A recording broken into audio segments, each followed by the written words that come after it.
We saw several pivotal decisions out of the Supreme Court this week. It struck down affirmative action, declaring race cannot be a factor in deciding college admissions.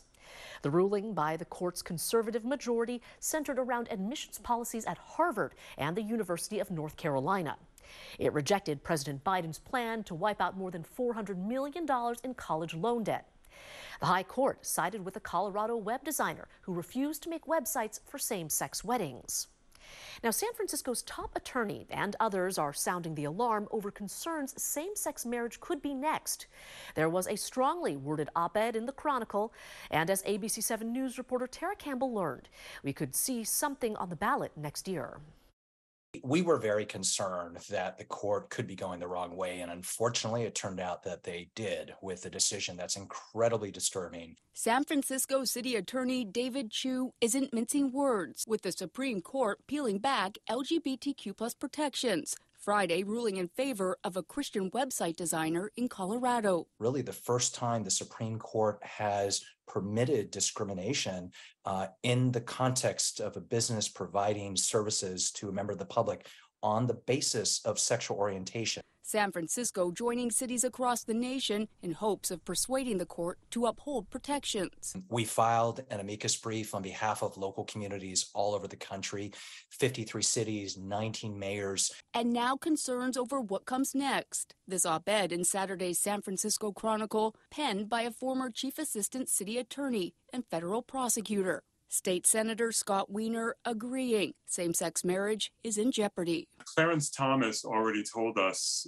in his opinion that he wrote in Dobbs, the decision overturning Roe v. Wade. He told us that he is taking aim at marriage equality as well. And that's why he says getting Prop 8 off the books is critical. Although the Supreme Court overturned California's ban on same-sex marriage a decade ago, it's still in the Constitution. We're going to go to the ballot next year to remove Prop 8 from our Constitution, which banned marriage equality, and to enshrine marriage as a fundamental right for everyone. But even that may not be enough. The fact that this decision is essentially saying that even if a state provides protections against bigotry, national religious interests will trump that. That's incredibly concerning. The city attorney making it clear same-sex marriage could be in the court's crosshairs. Do you have concerns that that could be next? Absolutely. Listen, no one ever expected that after almost 50 years, Roe v. Wade would be overturned. Tara Campbell, ABC 7 News.